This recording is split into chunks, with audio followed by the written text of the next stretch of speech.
Hey guys, welcome back to my channel and welcome to part 3 of my close analysis and rereading of Cassandra Clare's Chain of Gold. A small disclaimer, this by no means is a book review. I won't be talking about the larger plot points of the book and the larger themes. It's more going to be a close analysis of the tiny references, things we might have missed out on that could allude to the other books in the Shadowhunter Chronicles, or things that could hint on future events in the Last Hours series. Obviously there will be spoilers in this video, so if you haven't read Chain of Gold, please go read it and come back, and this will all make so much more sense.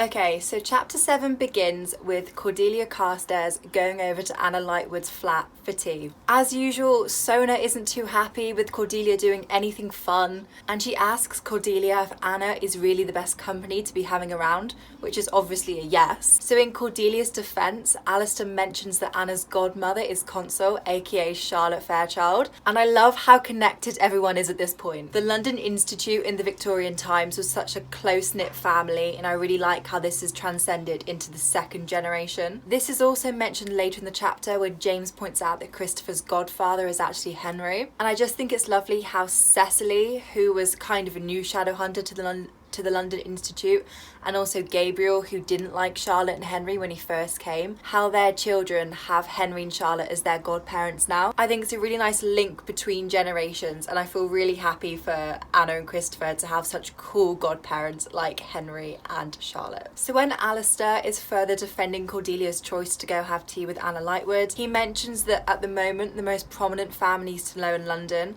are the Herondales, the Lightwoods and the Fairchilds.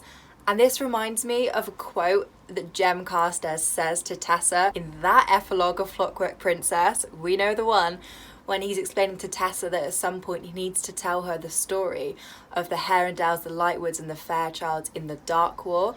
And obviously he's referring to the Mortal Instruments characters and their relationship to this new piece of Shadowhunter history.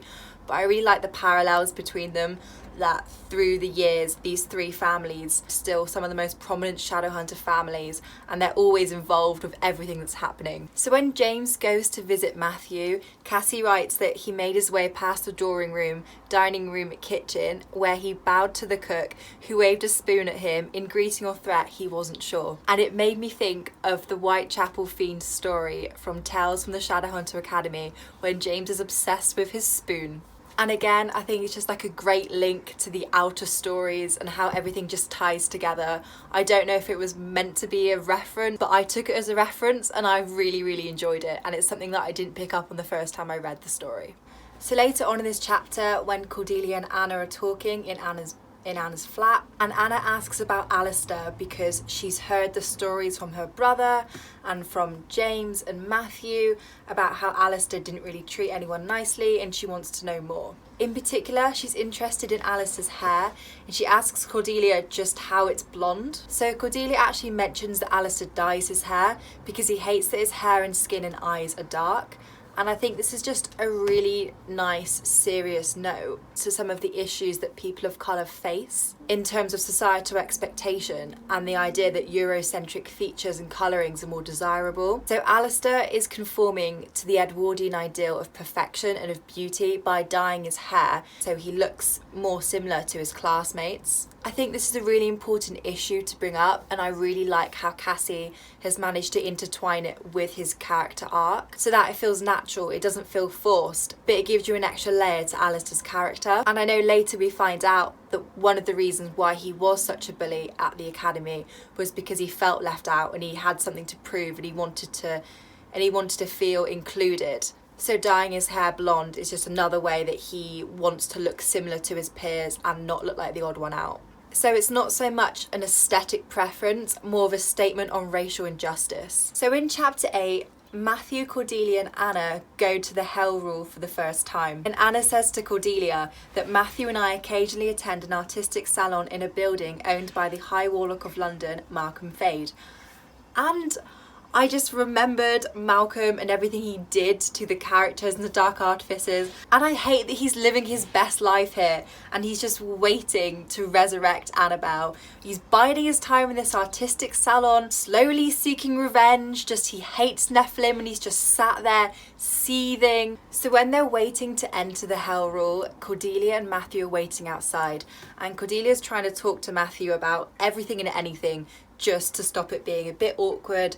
It's her first time out with him alone and she's trying to fill the silences. They end up talking about lapidary phrases, which are things that you can carve on wedding bands and tombstones. And there's this bit where Matthew describes to Cordelia what he wants his funeral and his death to be like. And he says that he wants the following inscription on his casket: "Shed not for him the bitter tear, nor give the heart to vain regret. 'Tis but the casket that lies here, the gem that filled its sparkles yet." Not only is this a really Matthew quote full of extravagance and how he wants people to mourn for him even after he's dead, but it kind of fills me with dread. It gives me similar vibes to George Lovelace when he was joking about dying at the end of Shadowhunter Academy and then he died. This is the same thing. Matthew joking about death could easily lead to Matthew actually dying. So in the meantime, back at the Institute, Lucie and Jesse are chilling out in Lucie's room. So Jesse rudely interrupts Lucie, who is writing a chapter from the beautiful Cordelia, particularly the following extract. "It was deep night, the forest deep and dark. The beautiful Cordelia, astride her white palfrey, galloped along the twisting road that gleamed white in the moon's graceful light. Her shining scarlet hair blew behind her, and her radiantly beautiful face was set with steely determination. Suddenly she cried out. A black stallion had appeared, blocking the road ahead of her. She pulled back on the reins, skidding to a halt with a gasp." So a few months ago, I tuned in to a live stream by Cassie, and she said that personally she feels an affinity to Lucie because when she was younger, she was always writing like Lucie does. She mentioned that one of her stories, the saga called The Beautiful Cassandra, has been twisted and manipulated in Chain of Gold, obviously in the form of the beautiful Cordelia. And Cassie described one of the chapters in The Beautiful Cassandra. She actually had the copy in her hand and she was like, you know, like, I found this is actually what I used to write. And it's the same thing as this extract. And I just really love how she's obviously been writing the Shadowhunter series for so long. She must have felt like an affinity with each and every character.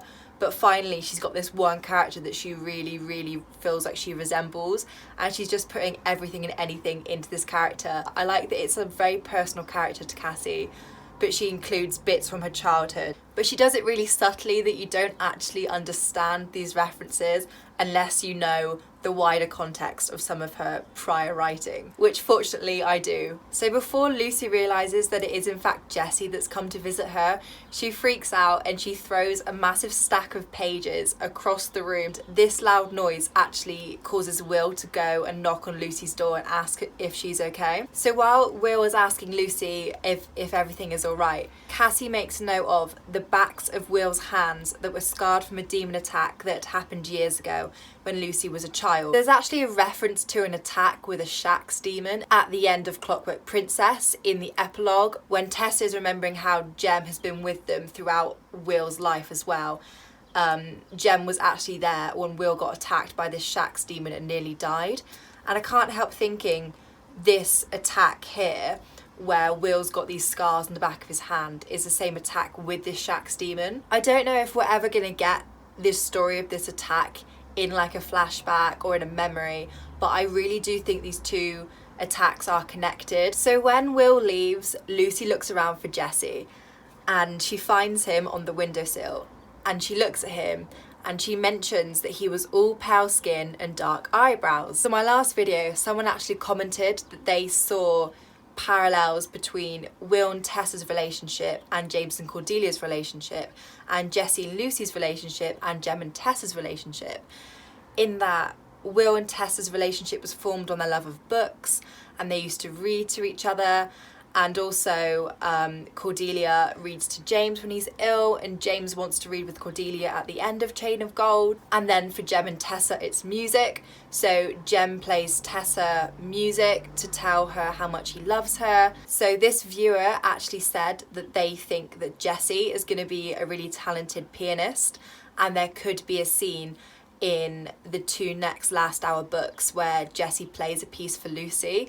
So in that way, there is that parallel between Jem and Tessa and Lucie and Jesse again. So when I read this description, I was like, that theory makes so much more sense, that she's trying to like parallel Tessa's relationships with the 2 loves of her life with the relationships that her children have with their significant others. So back to the Hell Rule, and there's this description of Malcolm with his dark purple eyes. And the first thought I had was Christoper, because Christoper has these really weird purple eyes as well. I know there's nothing between Malcolm and Christoper, but I can't help wondering why Christopher's got these random purple eyes, because neither Cecily nor Gabriel have interesting eyes. Neither do Anna and Alexander. It's literally just Christoper. For one moment I was like, did something happen? Did Malcolm put a spell on Christoper? Is he dodgy dealing again? Then I got so stressed by this, I just moved on. I was like, I cannot even think about this concept, like, next, please. So Malcolm's story is actually really interesting in Chain of Gold, and there's these tiny references to his past and what happened with Annabelle that you don't realise unless you've read The Dark Artifices, and then you realise that this last century he has just been plotting revenge. So when Matthew, Anna and Cordelia go to walk into the Hell Rule, Malcolm actually asks Cordelia if there's any Blackthorn blood in her family. And the first time I read this, I think I was just like, he doesn't know who she is. Like, he's trying to work out which Shadowhunter family she's from. But it's not, is it? It's because he wants to find the Blackthorn family and seek revenge for Annabelle's death. So he's just asking around like, do you have some Blackthorn blood? Because if you do, I'm going to follow you and kill you. You know, he's just trying to get revenge here. But I actually found this really, really funny meme about the fact that it takes Malcolm like over 2 centuries to raise Annabelle from the dead, but then Ty raises Livy in like a month. It cracked me up, and I'm just going to post this meme here for you guys all to enjoy. Lily Chen is a waitress in the Hell Rule, and I loved every second of it. So she mentions in The Land I Lost from Ghost of the Shadow Market that one of the first Shadowhunters that she meets is Cordelia Carstairs, but she doesn't really say much else. She says that Cordelia is the reason why she likes Shadowhunters, or she likes some Shadowhunters, and she mentions that she spent some time in London. But in Chain of Gold, you have an actual scene with Lily and Cordelia interacting. It's a short scene, but it's a scene. What I like even more is that Anna actually starts flirting with Lily. This is great content. So Cassie writes how Matthew glanced over at Anna and Lily. The vampire girl was laughing, her head close to Anna's. Anna can seduce anyone, Matthew said to Cordelia in a low voice. Anyone at all, it's her talent. First, Anna and Lily are such a great couple.